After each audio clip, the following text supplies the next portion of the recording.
अपने पड़ोसी को बोलो प्रे सिंसियरली।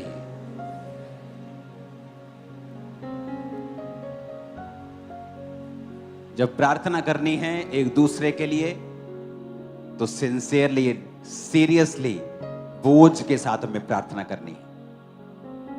दूसरा, अपने पड़ोसी को बोलो फिर से, उसको बोलो जब प्रार्थना करनी है तो वचन कहता है कि थैंक्स गिविंग के साथ करनी है।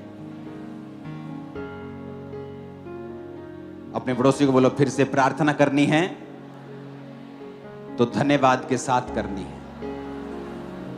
तीसरा है प्रे इन द स्पिरिट, कि जब प्रार्थना करनी है तो आत्मा में होकर, गैर भाषाओं में होकर प्रार्थना करनी है।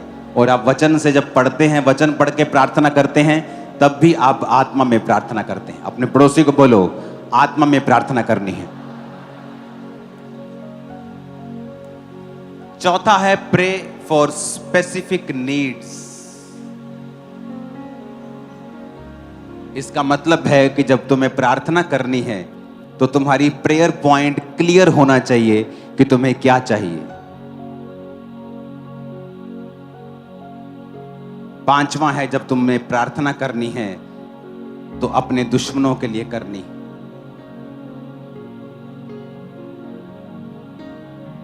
सब पॉइंट्स को नोट करो कि जब प्रार्थना करनी है सिंसियरली करनी है, आत्मा में करनी है, थैंक्स गिविंग के साथ करनी है, स्पेसिफिक यानी जो चाहिए क्लियर परमेश्वर को बताना है, और अपने दुश्मनों के लिए प्रार्थना करनी है। प्रार्थना करने से होता क्या है मैं आपको बता चुका हूं।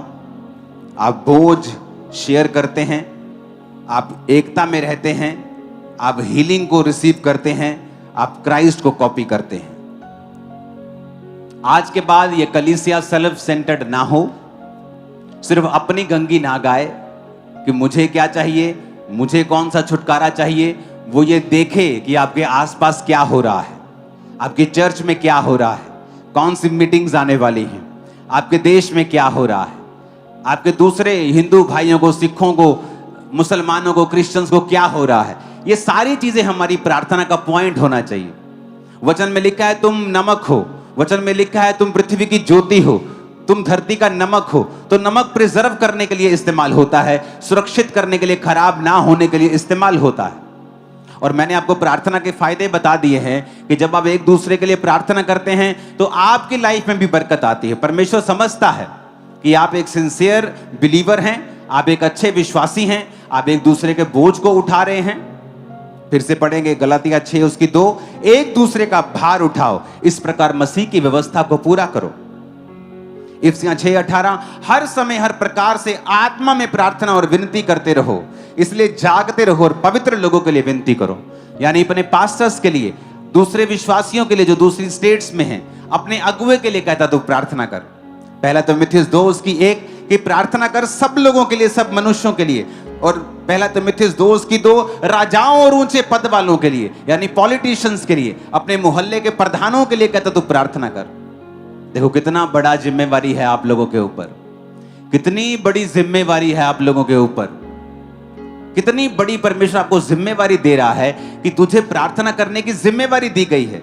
बाद में ये बोलने के लिए कि मेरे फलाने प्रधान ने कुछ नहीं किया, मेरे देश में कुछ नहीं हो रहा, तुम्हें कहता प्रार्थना करनी है ऊंचे पद वालों के लिए, राजाओं के लिए, प्रधानमंत्रियों के लिए, मुख्यमंत्रियों के लिए, एमएलएस के लिए, एमपीस के लिए प्रार्थना करनी है, पवित्र लोगों के लिए प्रार्थना करती हैं, अपने एनिमीज के लिए प्रार्थना करनी है, थैंक्स गिविंग के साथ प्रार्थना करनी है, अपने लिए, अपने परिवार के लिए, अपने बच्चों के लिए, सब चीजों के लिए तुम्हें प्रार्थना करनी है। इसलिए मैंने कहा स्पेसिफिक प्रार्थना करनी है। प्रभु सबको आशीषित कर नहीं, आपको स्पेसिफिक अपने एरिया के एमएलए के लिए, अपने प्रधानमंत्री, स्पेसिफिक प्रार्थना, प्रभु मुझे आशीषित कर, मुझे हीलिंग के वरदान के साथ सच बताना है, स्पेसिफिक क्लियरली प्रभु को कि आपको क्या चाहिए।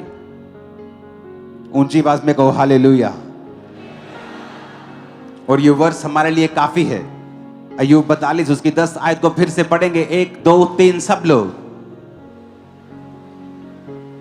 जब अय्यूब फिर से पढ़ेंगे 1 2 3। जब अय्यूब ने अपने मित्रों के लिए प्रार्थना की, तब यहोवा ने उसका सारा दुख दूर किया, और जितना अय्यूब के पास पहले था उसका दुगना यहोवा ने उसे दे दिया। आमीन। ऊंची आवाज में आमीन बोलो, ऊंचा।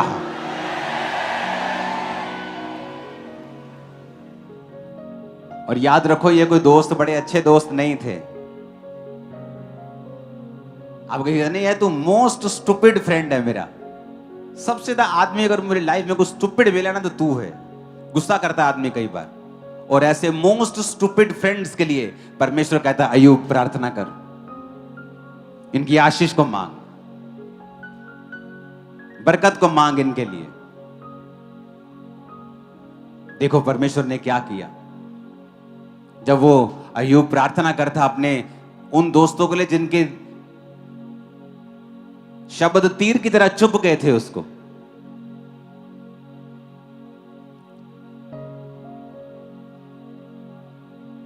हालेलुया।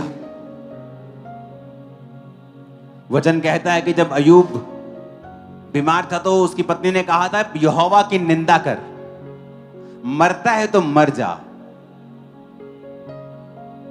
और अय्यूब जब सब तरफ से टूटा हुआ था और उसके 3 दोस्त जब उसके पास आकर 7 दिन जमीन पर बैठकर साइलेंट रहकर उसके साथ दुख मनाते हैं, तो अय्यूब ने सोचा कि कोई तो मेरे जख्मों के ऊपर मरहम लगाने के लिए आया है।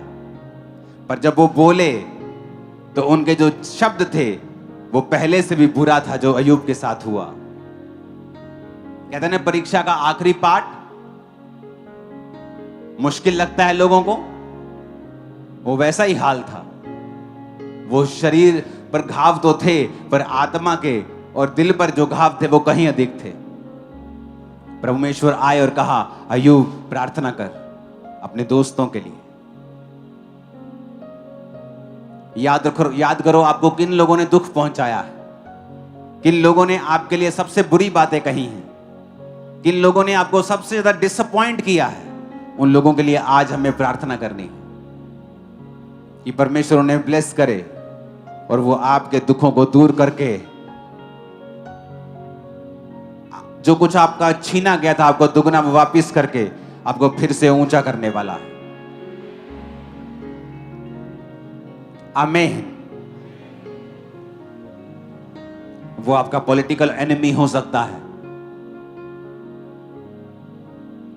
वो पास्टर हो सकता है, विश्वासी हो सकता है, आपका रिश्तेदार हो सकता है, अन्य जाति हो सकता है।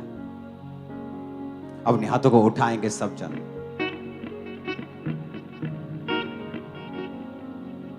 अपने हाथों को उठाकर हम सबके लिए प्रार्थना करेंगे।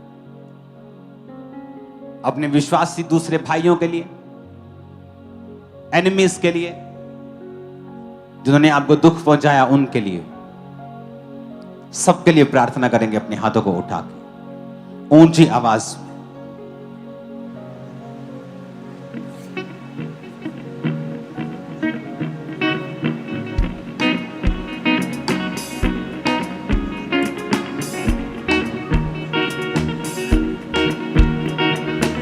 ऊंची आवाज से प्रार्थना करेंगे। प्रभु मैं अपने भाइयों के लिए प्रार्थना करता हूं, दुश्मनों के लिए प्रार्थना करता हूं, सिंसेरिटी के साथ, बोझ के साथ, अगुओं के लिए प्रार्थना करता हूं, पॉलिटिकल अगुओं के लिए प्रार्थना करता हूं। ऊंची आवाज में प्रार्थना करें। स्पेसिफिकली मांगेंगे क्या चाहिए आपको।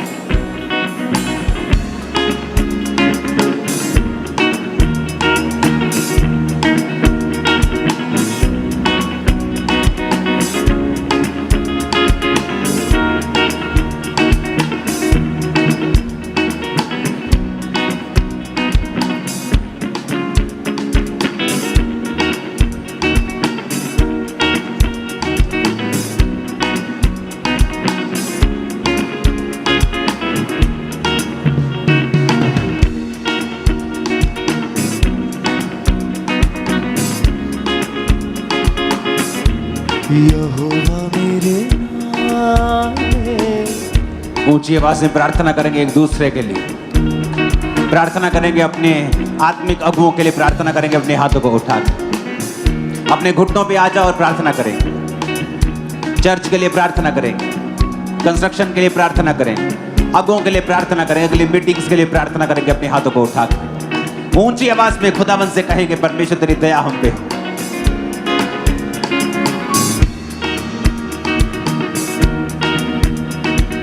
शब्दां च हुंदे ना बयान कुदरत ओदे सोने नाम, शब्दां च हुंदे ना बयान कुदरत ओदे सोने नाम।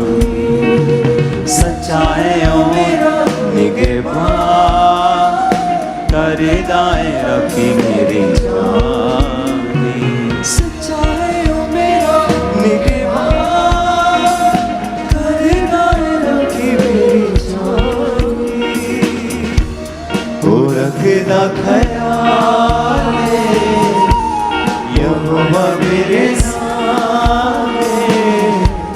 वो रखदा ख्याल वो बड़ा बेमिसाल,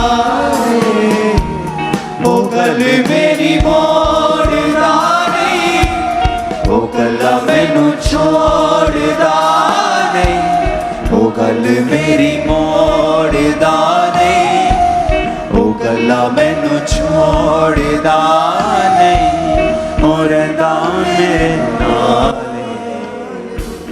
यहोवा मेरे नाम। उठाओ अपने हाथों को फिर से खुदावन से कहो परमेश्वर प्रार्थना करूंगा मैं आज से प्रार्थना करूंगा खुदा बाप सब लोगों के लिए, जितने लोगों के लिए तूने कहा है, जितनी चीजों के लिए तूने कहा है, मैं सबके लिए प्रार्थना करूंगा। आज के बाद मैं अपनी सेल्फिश प्रार्थना नहीं करूंगा, बल्कि मैं अपने शरीर अपने शब्दों को तेरी महिमा के लिए इस्तेमाल करूंगा। प्रभु यीशु मसीह के नाम में हम मांगते हैं, आमीन। ऊंचा ये आशीष हमारी है चर्च।